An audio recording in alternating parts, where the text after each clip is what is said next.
Namaskaram, Sadhguru. I want to know that when a student steps into college, all of a sudden he or she gets access to a huge amount of pornographic material, which so far was off limits for him or her. And in the process, he or she enjoys that, and as we said, he or she experiences heaven on earth.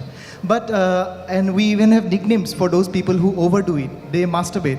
We overdo it sometimes. So how do we know how much of that is good or bad? And so can we have the truth about masturbation? Oh, looks like a popular question, eh?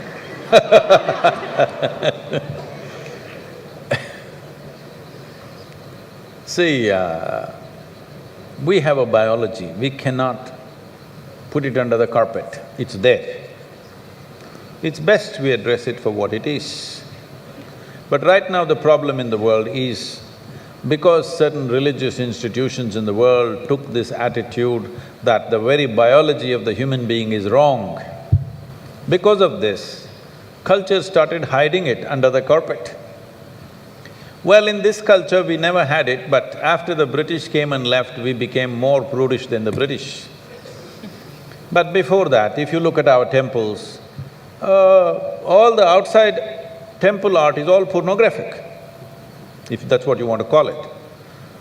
But we don't call it pornographic, we are only talking about the various dimensions of human biology. Because we don't see it as wrong, but we see it as the periphery of life. If you stay there only, you will stay on the physical dimension forever, you will not explore anything else. So in the temple, always it's the periphery. You are supposed to look at that and understand it's the periphery of life and try to make an attempt to go deeper, but at the same time not to be in denial of it.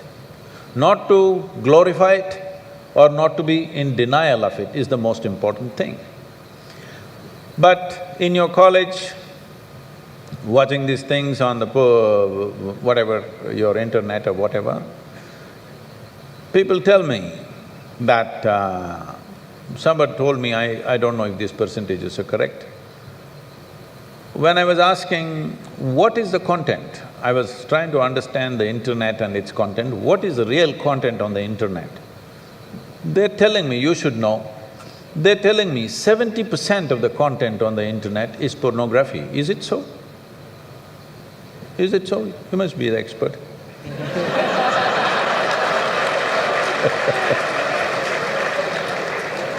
He told me 70%. I said 70% is unreasonable and sick levels of pornography. If it occupies a small percentage, it's okay. 70% of a technological platform which could do millions of things, unfortunately is pornographic. Just biology of life. It's very unfortunate because once you come as a human being, your biology is not the front end of your life. It is one part of your life. This cerebral capability came so that your intelligence becomes the front end of your life, and if you become conscious, your consciousness becomes the front end of your life. Biology is the front end of a bull. It's okay for him, that's all he knows. But biology should not be the front end of a human life, it is part of our life. We are not denying it. So, at a certain stage in your life, it's like this.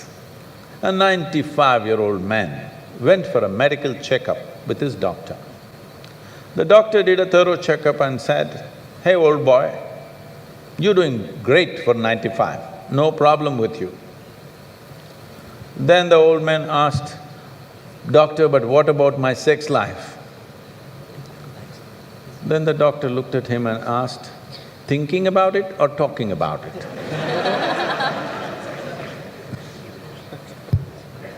So at different stages of life, there are some times you only think about it and talk about it, there are some times you indulge in it.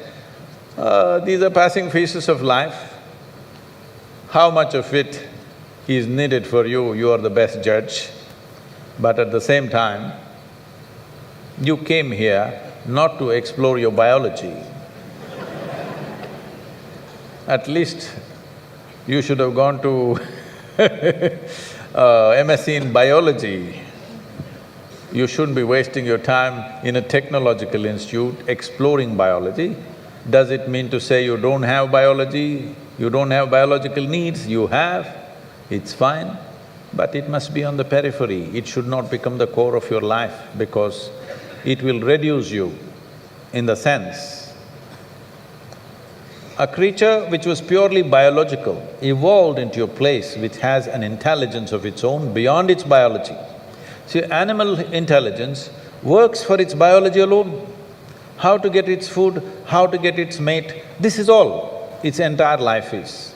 If human intelligence also functions like that, you are bellying the evolutionary process. You are seeing how to go back, take the evolutionary process backward, not necessary. This does not mean you do not have a body, body has its needs, as there is physical hunger, so there is sexuality. You have to address it in some way, but to what extent is your choice, but definitely it should not be the front end of your life because you're rolling back evolutionary scheme of putting your intelligence and consciousness in the front. Instead of that, you're putting your biology in the front.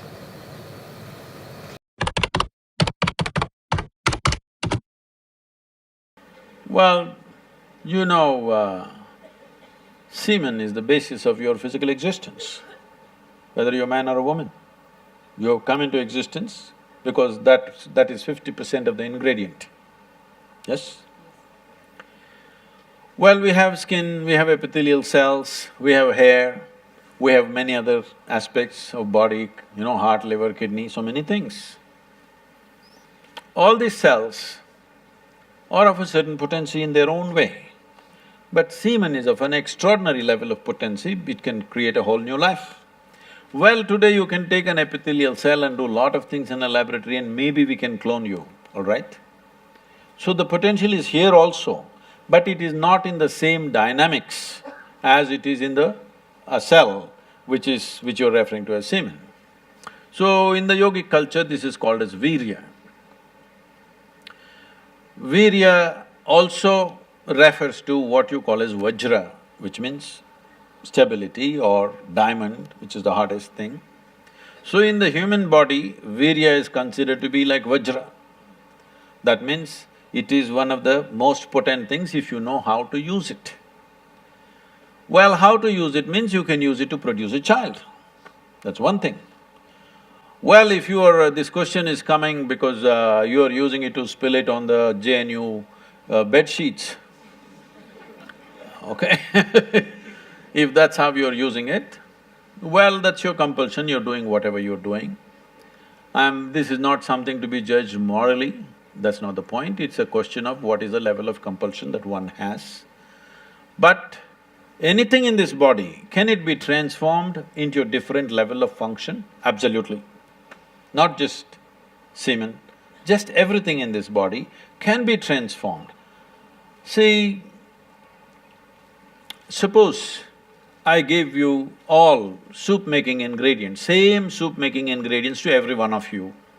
Do you believe all of you will produce the same soup? No. You will produce 500 varieties of soups, those same ingredients. That's all that's happened with us right now. All of us are fundamentally same ingredients, but see how different each one of us are. Different soups. Well, if I give you soup-making ingredients, either you can make a great soup or a lousy soup.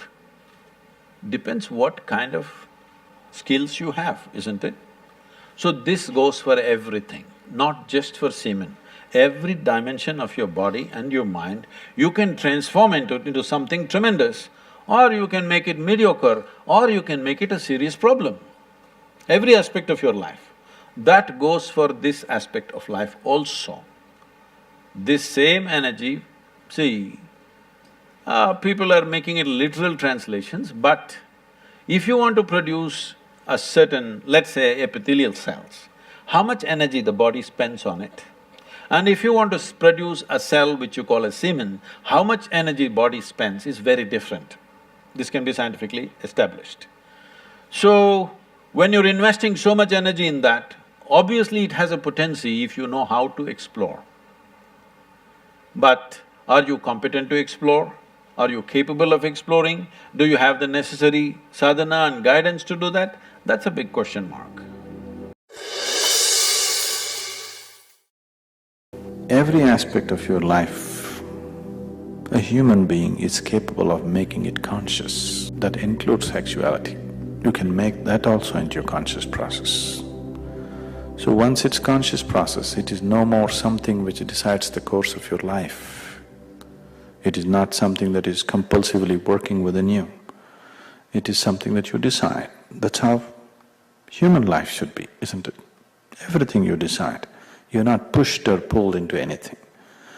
And because it's compulsive, how many varieties of trouble people have gotten into, isn't it? If it was a conscious process, they would know when, where, how, what, isn't it?